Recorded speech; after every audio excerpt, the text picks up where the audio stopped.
My name is Diane, and I am 32 years old. 4 years ago, I inherited my grandfather's tech company worth $15 million. When I met Adam, I made the decision to keep my wealth a secret until after we were married. Something about his mother, Barbara, always felt off, but I ignored my instincts. Thank God I protected my assets because the day after our honeymoon, Barbara showed up at our door with a notary and a pen, demanding I sign over my company. Let me know in the comments where you are watching from. And do not forget to like and subscribe as I share how I narrowly escaped losing everything I worked for. Growing up, my grandfather was my hero. While other kids spent weekends at the mall, I shadowed him at his small tech company that specialized in cybersecurity software. Thomas Wright was not just my grandfather, but my mentor and best friend. From age 10, I was spending every summer at his office, learning how businesses operate, understanding financial statements, and absorbing his entrepreneurial wisdom. Diane, remember that a business is only as good as the problem it solves, he would tell me as we reviewed client feedback together. And always protect what you build, because not everyone will be happy to see you succeed. I took his words to heart, majoring in computer science and business administration in college. During those years, Grandpa would call me every Sunday evening to discuss what I had learned that week, challenging me with real business problems his company faced. Those conversations became the foundation of my business acumen. When I turned 24, he offered me a position at Wright Security Solutions. I started at the bottom, working in customer support, then moving to sales, product development, and finally operations. Grandpa never handed me anything on a silver platter. I earned every promotion through hard work and results. I want you to understand every aspect of this business, he explained, because someday it will be yours to lead. That day came sooner than either of us expected. 4 years ago, when I was 28, my grandfather suffered a massive heart attack. The loss devastated me. Beyond the personal grief, I suddenly found myself inheriting a company valued at $5 million and the responsibility for 30 employees who depended on it for their livelihoods. The transition was not smooth. As a female CEO in the male-dominated cybersecurity industry, I faced immediate challenges. Several clients requested meetings to confirm I was capable of delivering the same quality service. 2 senior employees resigned rather than report to someone they considered inexperienced. Some vendors attempted to renegotiate terms, assuming I would be easy to manipulate. During those first 6 months, I cried in my car almost every night after work. But I never showed weakness at the office. Instead, I channeled my grandfather's resilience and strategic thinking. I hired fresh talent, restructured our service offerings, and pursued an aggressive growth strategy focused on an underserved market segment, small to medium businesses that needed affordable cybersecurity solutions. My personal experiences shaped my business approach. In college, my first serious boyfriend, Jason, had cheated on me with my roommate. My next relationship was with Eric, who borrowed $8,000 for a business investment that conveniently disappeared along with him. These betrayals made me cautious about trusting others, a trait that served me well in business negotiations, but complicated my personal life. Under my leadership, Wright Security Solutions grew from a $5 million company to $15 million in just 4 years. We expanded from 30 to 78 employees, opened a second office in Austin, and developed proprietary software that revolutionized threat detection for small businesses. I was proud of what we had accomplished, but I kept my success relatively quiet. Despite my growing wealth, I maintained a modest lifestyle. I lived in a comfortable but not extravagant condo, drove a 4-year-old Audi, and invested most of my earnings back into the company. My grandfather had taught me that flashy displays of wealth attracted the wrong kind of attention, both personally and professionally. Money should be a tool, not an identity, he often said. This philosophy guided my approach to both business and relationships. My caution about revealing my financial status stemmed from painful experience. After my company received a prestigious innovation award that made local headlines, I briefly dated Michael, who seemed perfect until I discovered he had researched my net worth before our first date and had a history of pursuing wealthy women. Then came Daniel, who subtly pushed for investing together after just 3 months of dating. These experiences reinforced my decision to keep my business success separate from my dating life. When I met someone new, I simply said I worked in tech, letting them assume I was a mid-level employee. I wanted to be loved for who I was, not what I owned. By the time I turned 32, I had grown increasingly comfortable with my dual identity, powerful CEO by day, ordinary woman by night. I had built a strong network of fellow female entrepreneurs who understood the unique challenges we faced. We supported each other through business challenges and personal disappointments, celebrating victories together over wine and honest conversations. My closest friend, Jenna, often questioned my secretiveness about my success. "You should be proud of what you have built," she would argue. "The right person will appreciate your accomplishments without trying to take advantage." I knew she had a point, but years of disappointment had made me wary. "I will know when it is the right time to share that part of my life," I always responded. "Until then, I am protecting what Grandpa and I built together." Little did I know how prophetic those words would prove to be, or how soon I would be tested. I met Adam Clark at my college friend Sarah's wedding 3 years ago. He was the best man, and I was a bridesmaid. During the reception, while other guests were dancing and drinking, I found Adam sitting alone, grading papers. "Bringing work to a wedding is a bold choice," I commented, taking a seat beside him. He looked up with an apologetic smile that immediately caught my attention. "These essays are due back on Monday, and my students have waited long enough." His dedication intrigued me. Adam taught high school history and coached the debate team at a public school in Minneapolis. When he talked about his students, his eyes lit up with genuine passion. "Education is about more than facts," he explained later that night as we shared a slice of wedding cake. "It is about teaching young people to think critically about the world around them." Our conversation flowed effortlessly, from education to books, travel, and our shared love of documentaries. By the end of the night, we had exchanged numbers, and I found myself hoping he would call. He did the very next day, asking if I would like to meet for coffee that weekend. Our first official date was at a small cafe near a bookstore. We spent hours talking, then browsing books, recommending our favorites to each other. Adam's choice, a biography of a little-known civil rights activist, revealed his thoughtful nature. What struck me most about Adam was his apparent disinterest in material wealth. He drove an old Honda with over 200,000 miles on it, wore simple, well-worn clothes, and got excited about finding books in thrift stores. When I mentioned I worked in tech, he asked about what I found fulfilling about my job, rather than asking about company names or salary potential. After a month of dating, Adam invited me to his apartment for dinner. He lived in a modest one-bedroom place filled with books, vintage maps, and artifacts from his summer trips abroad. He had cooked a simple but delicious pasta dish and served it with wine in mismatched glasses. There was something refreshingly authentic about his life. "I know teaching does not make me rich," he said that night, "but it makes me happy. I have everything I need." His contentment with a simple life was attractive to me after dating men who seemed constantly focused on climbing social and financial ladders. For the first time, I considered revealing the truth about my company and wealth. The words were on the tip of my tongue as we sat on his worn couch discussing our future dreams. But then Adam mentioned how his father had left his mother for a corporate type who had her own business. The pain in his voice was still raw. "My mom raised me on her teacher's salary," he said proudly. "She taught me that happiness comes from making a difference, not making money." In that moment, I decided to wait. His family history with a female business owner complicated things. I told myself our relationship was still new, and there would be a better time to share my full story. I convinced myself that waiting until after marriage would be best, when our commitment was legally solidified and he knew me well enough to understand that my business did not define me. As months passed, our relationship deepened. Adam was attentive, kind, and thoughtful in ways I had never experienced. He remembered small details about my preferences, supported my long work hours without complaint, and always made time for us, despite his busy teaching schedule. When I had to cancel plans because of work emergencies, actually company crises that required my immediate attention, he was understanding. After 8 months of dating, Adam suggested I meet his mother. "She is the most important person in my life," he explained, "and you are becoming equally important. I want the two people I love most to know each other." Barbara Clark lived in a small house about 30 minutes outside Minneapolis. On our first meeting, she welcomed me with a tight smile that did not reach her eyes. Throughout dinner, she questioned me about my family, my job, and my intentions with her son.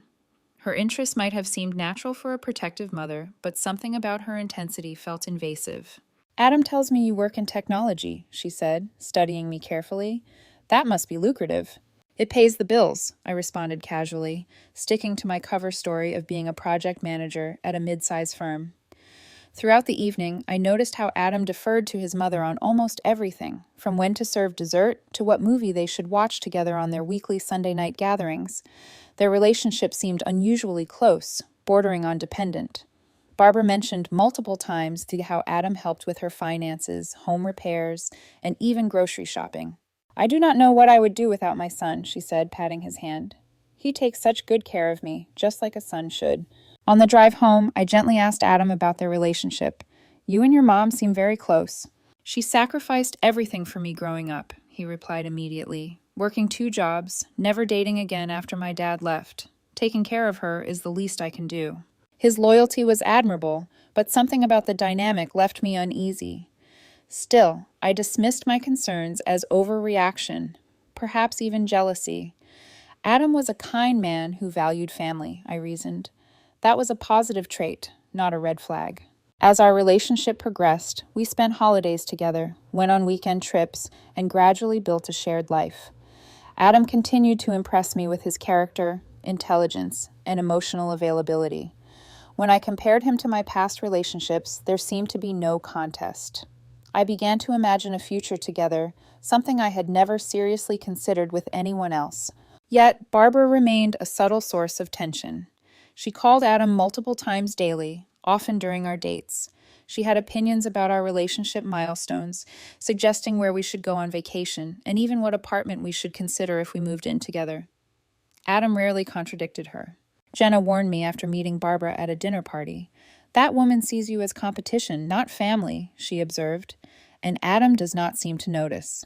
I acknowledged her concern, but rationalized it away. She is just protective. She will warm up to me eventually.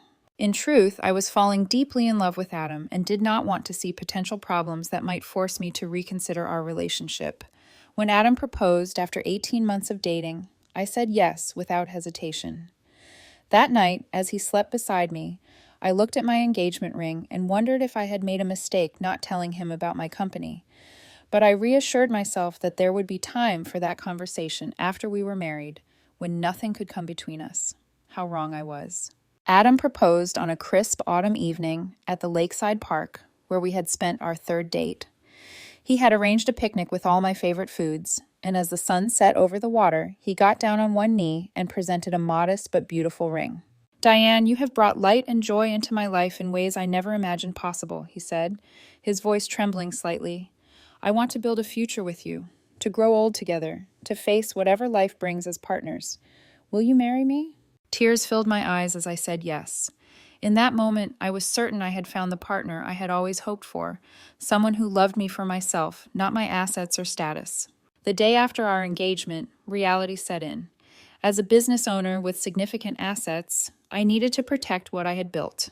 I scheduled a meeting with my attorney, Caroline, who had handled my company's legal affairs since I took over. "Congratulations on your engagement," she said when I told her the news. "Now, let us talk about protecting your interests." Caroline recommended a comprehensive plan, creating an irrevocable trust for the company, ensuring all business assets were clearly separated from personal ones, and drafting a prenuptial agreement that would protect both Adam and me in case of divorce. "The trust is particularly important," she explained. "It establishes that the company was yours before marriage and remains separate property." I followed her advice on the trust and asset protection, but hesitated on the prenuptial agreement. How could I ask Adam to sign a document protecting assets he did not know existed? Instead, I opted for a simpler prenup that covered our current known assets and included general language about businesses or inheritances received before marriage remaining separate property. When I broached the subject with Adam, he was initially surprised. "Do you really think we need that?" he asked, looking hurt. I explained that it was standard practice for many couples and would protect both of us. "It is like insurance," I said. "You hope you never need it, but it is wise to have it." After some discussion, he agreed, though I could tell the conversation had unsettled him. I reassured myself that once we were married, I would explain everything and he would understand my caution. Meanwhile, wedding planning began in earnest, and with it came increased involvement from Barbara. What started as suggestions quickly evolved into expectations and then demands. She had opinions about everything, from the venue to the floral arrangements to the guest list. Adam has always dreamed of getting married in his hometown church, she insisted, though Adam had never mentioned this to me. The Clark family traditionally has blue and silver as wedding colors, she stated firmly, overriding my preference for burgundy and gold. Each time I tried to assert my preferences, Barbara would appeal directly to Adam, who inevitably tried to compromise to keep both of us happy. These situations increasingly put him in the middle, forcing him to choose between his mother and me. As we toured potential reception venues, Barbara made a comment that set off alarm bells. "This one seems so expensive," she said, eyeing the lakeside hotel I preferred. "I hope you are not expecting Adam to pay for your extravagant taste. Teachers do not make much, you know." "We are splitting costs," I replied, though in truth I planned to pay for most of the wedding from my savings to avoid financial strain on Adam. I had explained this to him privately, framing it as an inheritance from my grandfather rather than business income. Barbara's materialistic tendencies became more apparent as planning progressed. She frequently commented on the cost of items, not to economize, but to assess their quality and status. She admiringly touched the diamond in my engagement ring multiple times, asking questions about its clarity and carat weight. When discussing honeymoon destinations, she pushed for more expensive options than Adam and I had considered. "You only get married once," she said. "You should stay at a 5-star resort, not some budget hotel." The contradiction confused me until I realized Barbara wanted the appearance of wealth without believing we should pay for it. She wanted the status without the expenditure. One evening, after a particularly tense planning session, I expressed my concerns to Adam. "I feel like your mother is taking over our wedding," I said carefully, "and sometimes it seems like she is more focused on appearances than what would make us happy." Adam sighed, running a hand through his hair. "She is just excited. This is her only child getting married, and she has always been a bit particular about things." "It is more than that," I pressed. "She dismisses my input and undermines my decisions. She treats me like I am an outsider in my own wedding planning." "You are exaggerating," Adam replied, his tone growing defensive. "She is trying to help. Wedding planning is stressful for everyone." His dismissal of my concerns hurt more than Barbara's behavior. It established a pattern that would continue. Barbara would overstep, I would express discomfort, and Adam would minimize my feelings to avoid confronting his mother. As the wedding date approached, my anxiety grew, not just about Barbara, but about my undisclosed company and wealth. Several times I nearly told Adam everything, but each time something held me back. His comments about corporate types, Barbara's increasing interest in financial matters, my own fear of changing the dynamic of our relationship right before the wedding. 2 weeks before the ceremony, we met with a marriage counselor who was to perform our ceremony. When she asked about our financial plans and expectations, Adam spoke about combining our resources and making decisions together. "We will pool our teacher salaries," he said with a smile. "It will not be much, but we will make it work." I nodded along, feeling increasingly guilty about my deception. That night, I called Jenna in tears. "I should have told him months ago," I confessed. "Now I am trapped. If I tell him right before the wedding, he might feel betrayed and call it off. If I wait until after, he might feel I tricked him." "You need to tell him now," Jenna advised firmly. "Better a difficult conversation before marriage than a potential disaster after." I knew she was right, but fear paralyzed me. I had built this relationship on partial truths, and now I did not know how to introduce the full reality without shattering what we had. The final straw came at our rehearsal dinner. Barbara stood to give a toast, glass of champagne held high. "To Adam and Diane," she began with a smile that did not warm her eyes. "May your marriage be blessed with happiness, good health, and shared prosperity.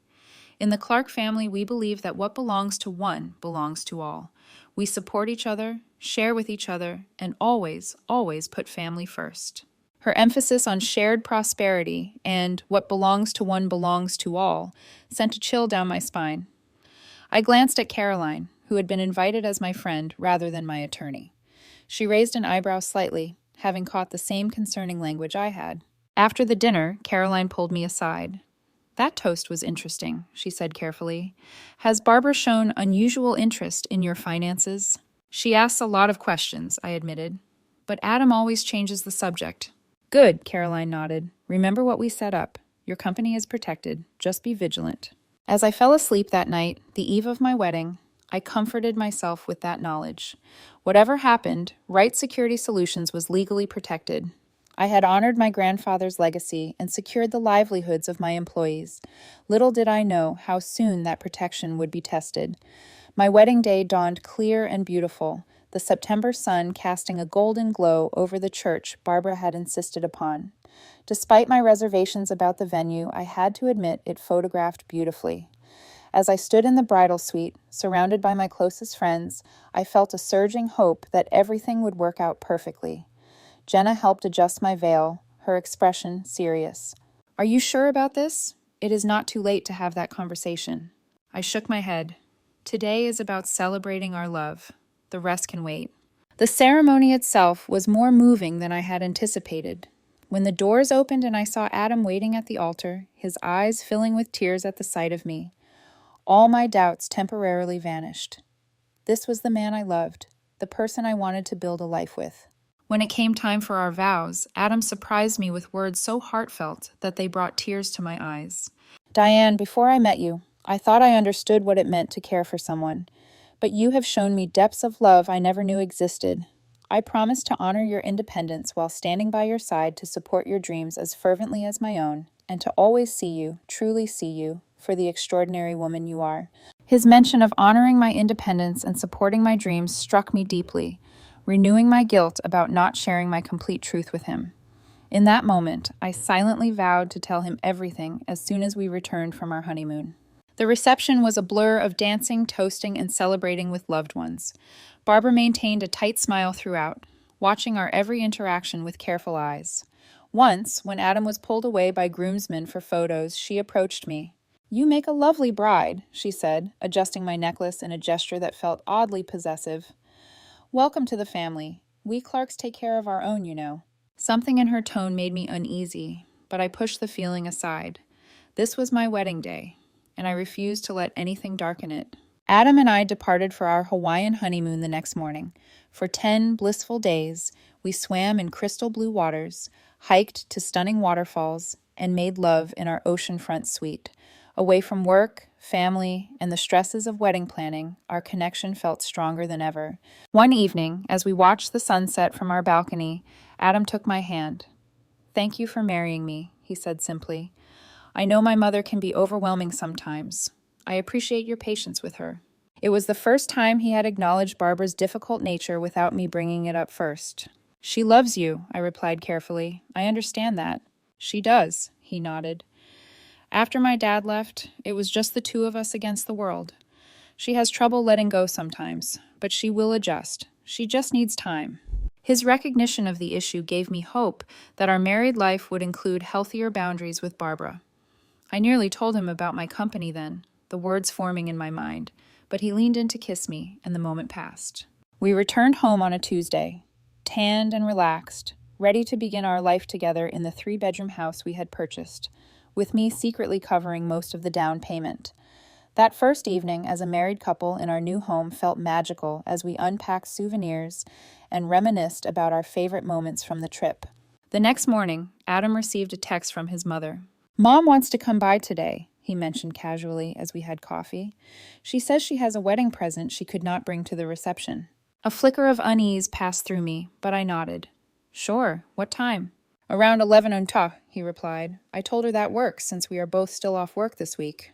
At precisely 11 Huntwalk, the doorbell rang. Adam opened it to reveal Barbara standing there with a tightly wrapped package and, surprisingly, another person, a stern-looking older man in a formal suit carrying a briefcase. "Mom?" Adam said, confusion evident in his voice. "Who is this?" "This is Mr. Patterson," Barbara replied smoothly, stepping inside without waiting for an invitation. "He is a notary. He is helping me with some important family business today."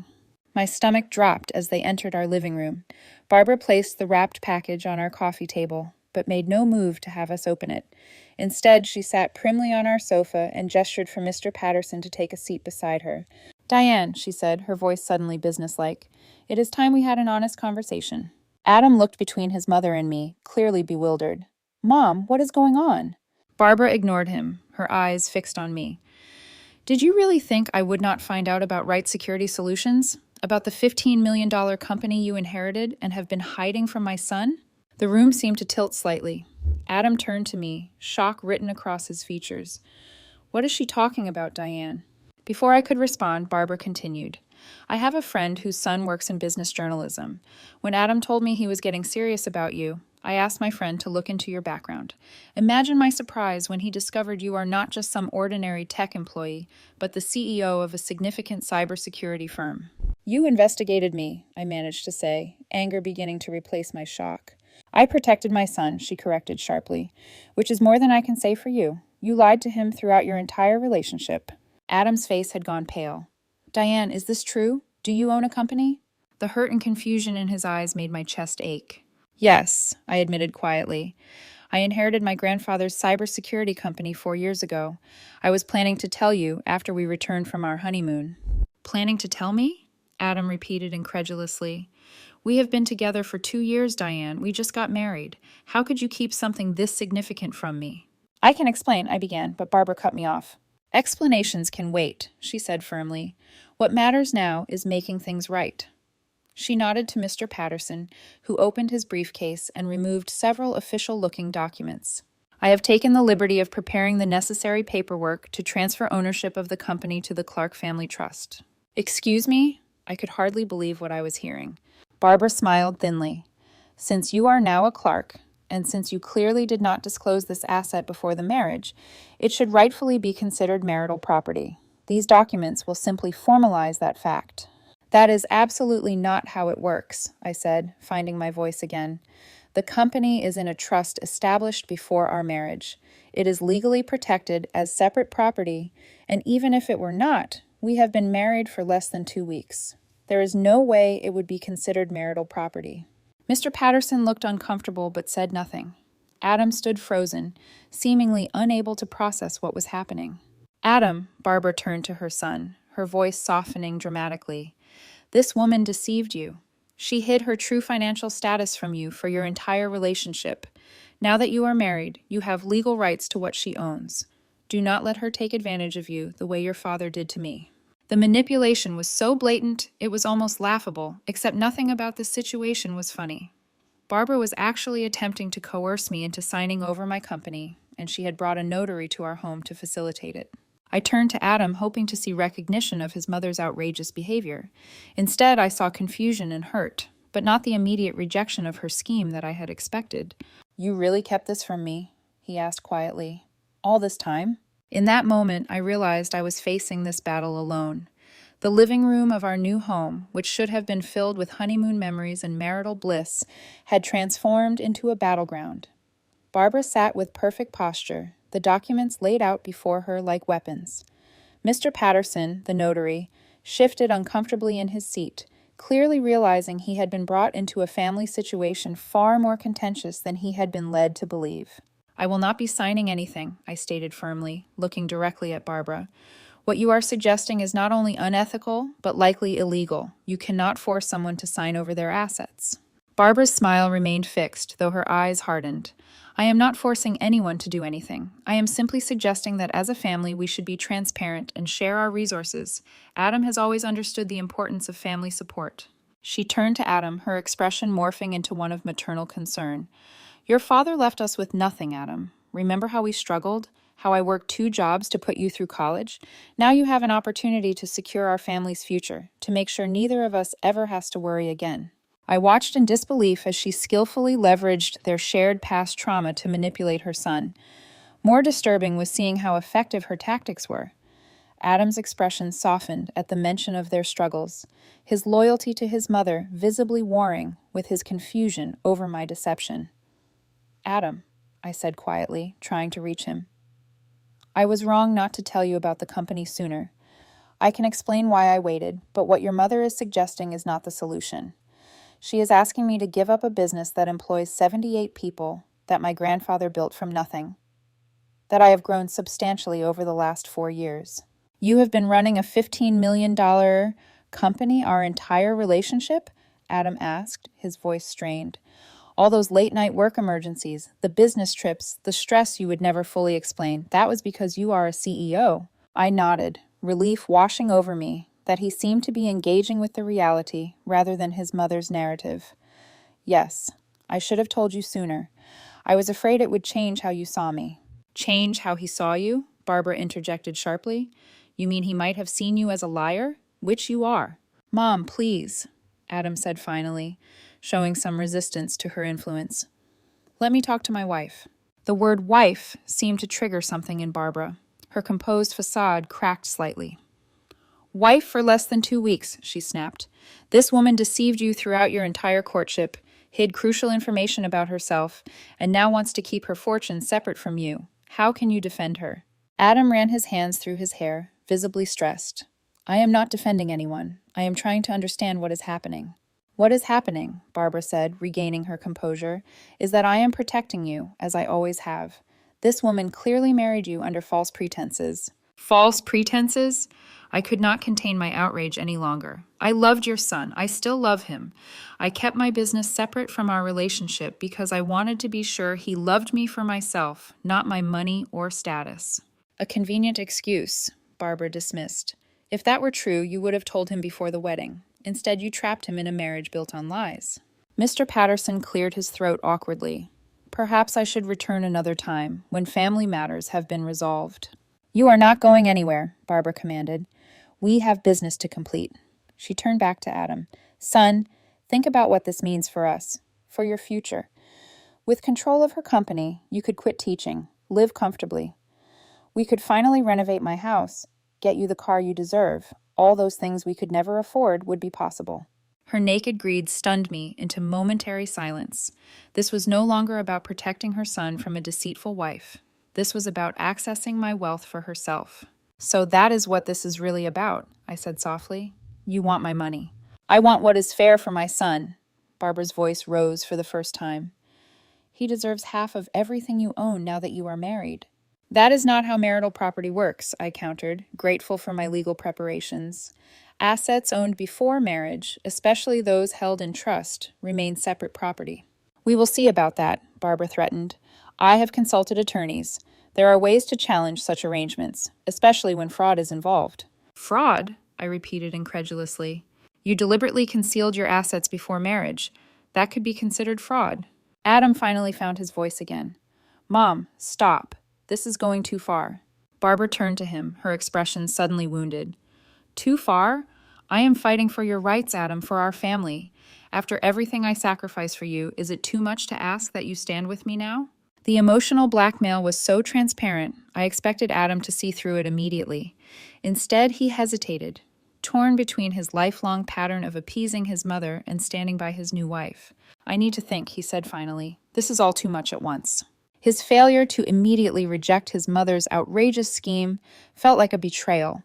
In that moment, I realized how deeply Barbara's influence ran in his life, how her years of emotional manipulation had created a man who struggled to set boundaries with her, even in the face of her most outrageous behavior. There is nothing to think about, Barbara pressed, sensing his weakness. Either she signs these papers willingly, acknowledging what is rightfully yours as her husband, or we take this to court. Either way, I will not let her take advantage of my son. Take advantage? I laughed bitterly. I paid for most of our wedding without telling him. I covered 60% of our house down payment. I was planning to help him pay off his student loans as a wedding gift. How exactly am I taking advantage of Adam? Adam looked at me in surprise. You paid for most of the wedding? The house? I nodded, regretting the outburst, but too angry to filter my words. Yes, because I love you and wanted to build a life with you without financial stress. But I never expected to be ambushed in my own home by your mother and a notary demanding I sign over my entire company. The company or the marriage, Barbara said suddenly, her voice cold and clear. That is the choice, Diane. Sign over the company and remain part of this family, or refuse and accept the consequences. The ultimatum hung in the air like a toxic cloud. Mr. Patterson looked positively mortified now, clearly wishing he could disappear. Mrs. Clark, he ventured cautiously, I cannot notarize documents signed under duress. That would be illegal. Barbara shot him a withering glare, but did not respond directly. Instead, she turned back to me. Well, Diane, what will it be? I stood up, my decision made. Mr. Patterson, thank you for your professional integrity. Barbara, I think it is time for you and your notary to leave our home. Our home? She repeated with a sneer. The home you secretly paid for, you mean? Mom, Adam finally interjected with real firmness. Diane is right. You need to leave now. We need space to discuss this privately. For a moment, Barbara looked genuinely shocked at her son's defiance. Then her expression hardened.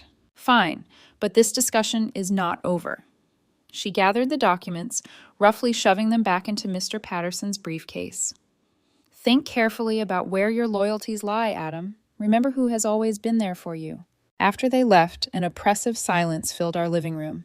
Adam and I stood facing each other like strangers, the gulf between us suddenly vast and terrifying. Why did you not tell me? He asked finally, his voice thick with emotion. Did you not trust me at all? The conversation that followed would determine whether our new marriage would survive its first and most severe test. After Barbara and the notary left, Adam and I stood in painful silence for several minutes. The beautiful home we had chosen together, that should have been filled with newlywed joy, now felt like a battleground with invisible lines drawn between us. I need some time to process this, Adam finally said, his voice hollow. I cannot believe you kept something this significant from me for our entire relationship. I know I hurt you, I acknowledged, and I want to explain why I made that choice, if you are willing to listen. He nodded stiffly, sitting down on the couch but maintaining physical distance between us. I took a deep breath and shared everything. My history with opportunistic men, my grandfather's warnings about protecting what I built, my fear that revealing my wealth would fundamentally change how people saw me. When we met, you were so different from anyone I had dated, I explained. You cared about making a difference more than making money. You valued simplicity. I was afraid that knowing about my company might change our dynamic. Adam listened without interrupting, his expression unreadable. When I finished, he remained silent for a long moment. I understand your reasoning, he finally said, but understanding does not make the deception hurt less. You robbed me of the chance to prove I could love you, regardless of your wealth. You decided I could not be trusted with the truth. His words struck home. In my effort to protect myself, I had denied Adam the opportunity to demonstrate his character. You are right, I admitted. I was wrong not to tell you. I was going to tell you after our honeymoon, but that does not excuse waiting so long. And what about my mother? He asked, his tone hardening. Did you suspect she would do something like this? I chose my words carefully. I had concerns about how close your relationship with her is, how much influence she has over your decisions. But no, I never imagined she would bring a notary to our home and demand I sign over my company. Adam ran his hands through his hair, a gesture I had come to recognize as a sign of his distress. She has always been protective, especially about money. After my dad left, we struggled financially. It left deep scars for both of us. Being protective is one thing, I countered gently. What happened today was attempted coercion. He flinched, but did not disagree. I need some space, he said finally, to think about everything. That night, I packed a small bag and checked into a hotel downtown. As I sat alone in the impersonal hotel room, I called Caroline and explained what had happened. Her reaction was immediate and forceful. That was attempted fraud, possibly criminal coercion, she said firmly. We should consider filing a police report. I do not want to escalate things further, I replied. Right now, I am more concerned about whether my marriage can survive this. That is your decision, Caroline acknowledged. But I recommend we take additional legal steps to protect your assets. Barbara has shown she is willing to go to extreme lengths. We should be prepared for further attempts.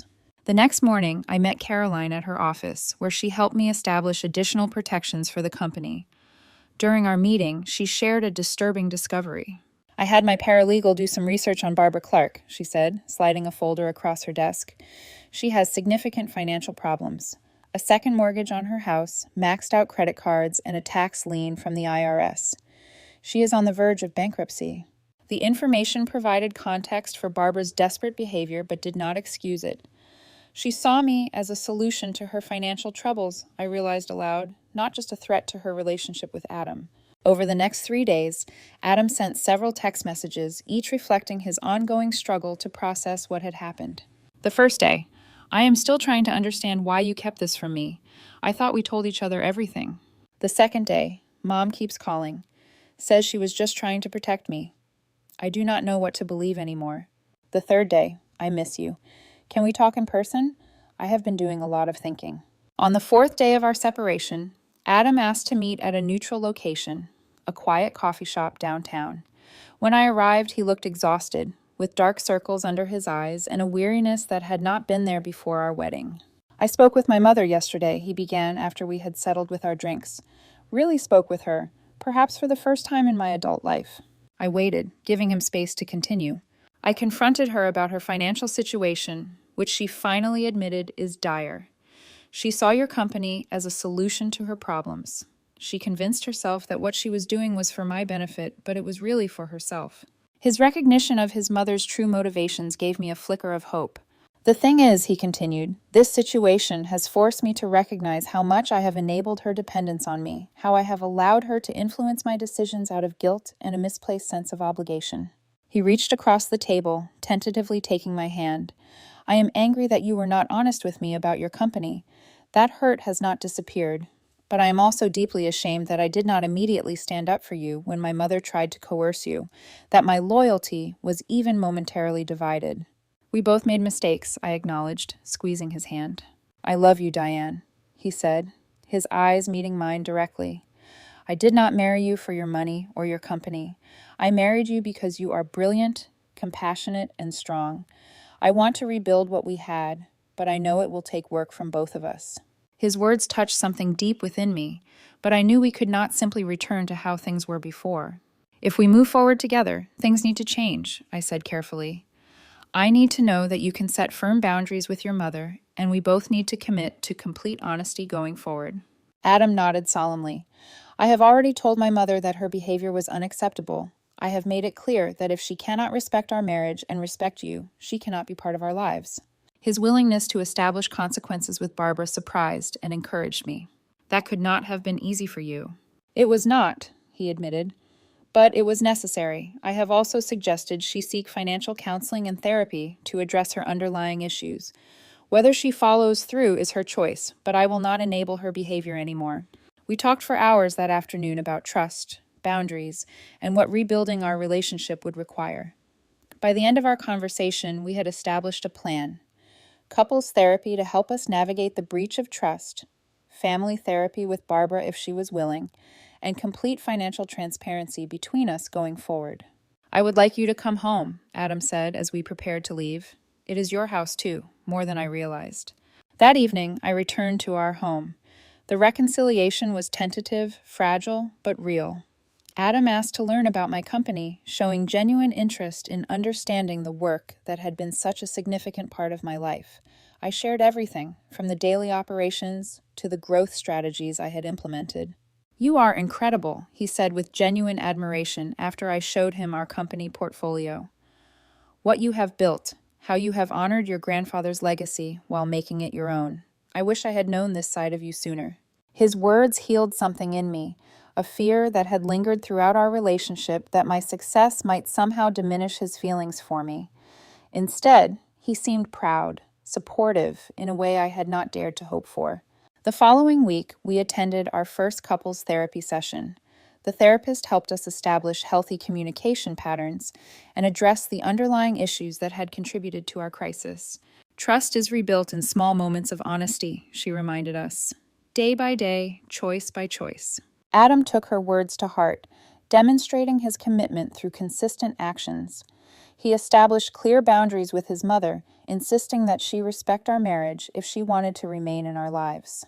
When Barbara tested those boundaries, as she inevitably did, he held firm.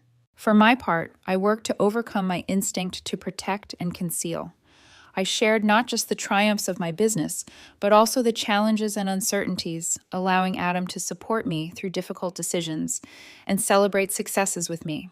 Our path forward was not without obstacles. Barbara initially resisted Adam's new boundaries, alternating between tearful pleas and angry accusations. But as weeks passed and Adam remained firm, she gradually began to accept the new reality of our relationship. 1 month after the confrontation, I made a decision that surprised even me. I invited Barbara to my office, giving her a tour of Right Security Solutions and introducing her to key members of my team. "I want you to understand what this company means to me," I explained as we sat in my office afterward. "Not just financially, but as my grandfather's legacy and the livelihood of 78 employees who depend on us." Barbara listened more receptively than I had expected. I behaved terribly, she finally admitted, not meeting my eyes. I convinced myself I was protecting Adam, but the truth is I saw an opportunity to solve my own problems at your expense. Her acknowledgement, however belated, represented progress. We all make mistakes, I said carefully. What matters is how we move forward. That conversation marked a turning point in our relationship with Barbara. While we would never be close friends, we established a cautious respect that allowed family gatherings without the underlying tension that had characterized our earlier interactions. As for Adam and me, the crisis that might have destroyed our marriage ultimately strengthened it.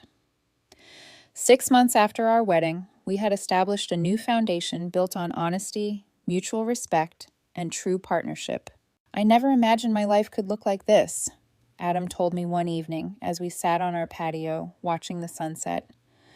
Teaching students I love by day, supporting my brilliant CEO wife by night. I feel like the luckiest man alive.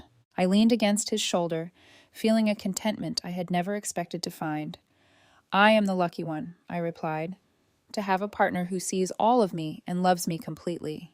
The road ahead would hold challenges, as all marriages do, but having weathered our first major storm, I believed we had the tools to face whatever came next together. 6 months after the Notary incident, Adam and I celebrated our first half year of marriage with a quiet dinner at home.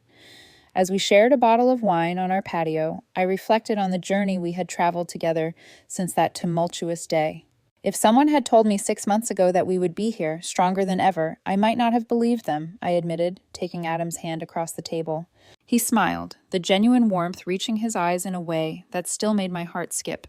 Sometimes the strongest foundations are built after an earthquake reveals the weaknesses in the original structure. His analogy was apt. The crisis had exposed fundamental issues in our relationship that might have otherwise remained hidden for years. My fear of being valued only for my wealth, Adam's inability to set boundaries with his mother, our mutual struggle with complete vulnerability. Couples therapy had been instrumental in our healing process. Dr. Winters, our therapist, helped us establish communication patterns that allowed for honest expression without judgment or defensiveness. Each week, we practiced active listening, validating each other's experiences even when they differed from our own. I never realized how much energy I spent filtering my words and hiding parts of myself, I told Adam during one particularly breakthrough session. Even before the company's secret, I held back so much out of fear of rejection. And I never understood how much I sacrificed my own needs to keep peace with my mother, Adam acknowledged. I confused appeasement with love, obligation with relationship. Dr. Winters helped us recognize that true intimacy required both risk and boundaries, vulnerability and self-respect. Slowly, session by session, we rebuilt our foundation with these principles at its core. The transformation in Adam's relationship with Barbara was perhaps the most remarkable change. After several false starts and difficult conversations, he convinced her to join us for family therapy sessions with Dr. Martinez, a specialist in family systems. Barbara initially resisted, arriving at the first session with defensive energy and prepared arguments. I was only trying to protect my son, she insisted. Any mother would do the same. Protection comes from love, Dr. Martinez acknowledged. But sometimes what we call protection is actually control. And control stems from fear, not love. Over several months of therapy, Barbara gradually revealed the trauma underlying her behavior. The humiliation of being abandoned by Adam's father had created deep financial insecurity and fear of loss that manifested as controlling behavior. Her identity had become so intertwined with being Adam's protector that she could not recognize when protection became harmful. I was terrified of losing you, she admitted to Adam during a breakthrough session. When you married Diane, it felt like I was being replaced. I thought if I could control the financial aspect, I would still have a role, still be needed. Her vulnerability in that moment opened the door to genuine healing. While Barbara's progress was not linear, with occasional relapses into manipulative behavior, her willingness to examine her patterns created space for a healthier relationship with both of us. 3 months into therapy, Barbara made a gesture that stunned me. She arrived at our home one Sunday afternoon with a notarized letter, a counterpoint to her previous visit with the notary. This is an apology in writing and legally witnessed, she explained, handing me the document. It acknowledges that I acted inappropriately and relinquishes any claim I suggested I might have on your company. I know it does not undo what I did, but I wanted to make it official. The document was unnecessary from a legal standpoint, but its symbolic importance was profound. It represented Barbara's recognition of boundaries and her commitment to respecting our marriage. That same month, I finally shared the complete details of Right Security Solutions with Adam. Rather than just explaining the business structure, I brought him to strategy meetings, introduced him to my executive team, and showed him the development projects that excited me most. I want you to be part of this aspect of my life, I explained, not as an owner or controller, but as my partner and supporter. Adam embraced this role with enthusiasm that surprised and delighted me. He offered insightful questions during strategy discussions, remembered details about key employees' families, and celebrated company milestones as proudly as if they were his own achievements. I love seeing you in your element, he told me after attending our quarterly all-hands meeting. You are brilliant and compassionate as a leader. Your grandfather would be so proud. As trust rebuilt between us, we established new financial arrangements that balanced autonomy with partnership. We created a joint account for household expenses, proportionally funded based on our incomes. I maintained primary ownership of my company through the trust, but established Adam as a beneficiary alongside charitable foundations supporting education initiatives. This feels right, Adam said when we finalized the arrangements. You maintaining control of what you built while we share our life and support each other's goals. His easy acceptance of these boundaries reinforced what I had hoped from the beginning, that he valued me for myself, not my wealth. The realization filled me with a bittersweet regret that I had not trusted him sooner, while also confirming that our rebuilt relationship was stronger for having weathered the storm. The healing process extended beyond our immediate family. Barbara, motivated by her therapy insights, sought financial counseling to address her significant debt. Rather than bailing her out completely, which might have reinforced unhealthy patterns, Adam and I helped her develop a sustainable repayment plan and contributed enough to prevent immediate crisis. I need to learn to stand on my own, she acknowledged, a significant shift from her previous entitlement. For too long, I have used my role as your mother to avoid adult responsibilities. As Barbara worked toward financial independence, she also developed interests outside her relationship with Adam. She joined a book club, volunteered at a local literacy program, and even began dating, tentatively exploring a relationship with a kind retired professor she met through her volunteer work. I never thought I would say this, Adam confessed one evening, but I think the Notary incident might have been the best thing that could have happened to our family. Not the way it happened, but what it forced us all to confront. I understood what he meant. The crisis had catalyzed growth that might otherwise have taken years, if it happened at all. It had forced us to establish healthy patterns from the beginning of our marriage, rather than building on a shaky foundation of unspoken fears and unexamined assumptions. The professional impact of these personal changes surprised me as well. As I brought my authentic self to both my marriage and my leadership role, Right Security Solutions flourished. My newfound emotional stability translated into clearer decision-making and more confident leadership. Under my guidance, the company expanded into new markets, increased revenue by 28%, and improved employee retention significantly. Your grandfather always said that personal integrity and business success were interconnected, my longtime CFO commented during our annual planning retreat. I see his wisdom in how you have led us through this period of growth. 1 year after our wedding, Adam and I renewed our vows in an intimate ceremony, attended only by our closest friends and family, including a much-changed Barbara. We wrote new vows that acknowledged both our difficult journey and the strength we had found together. I promise to see you fully and love you completely, Adam vowed, his voice steady and sure. To celebrate your successes as my own, to respect your independence while standing firmly by your side, and to build boundaries that protect our love while allowing us both to grow.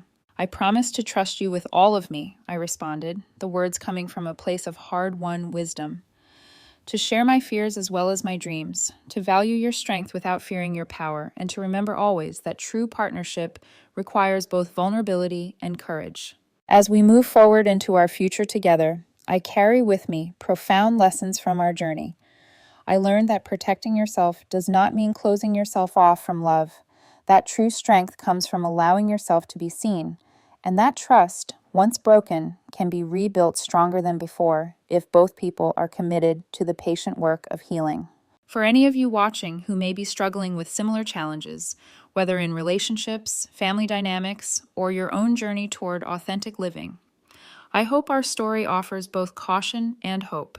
Protect what matters to you, yes, but do not let fear prevent you from experiencing the profound connection that comes from being truly known and accepted. Have you ever had to protect yourself while still opening your heart to love?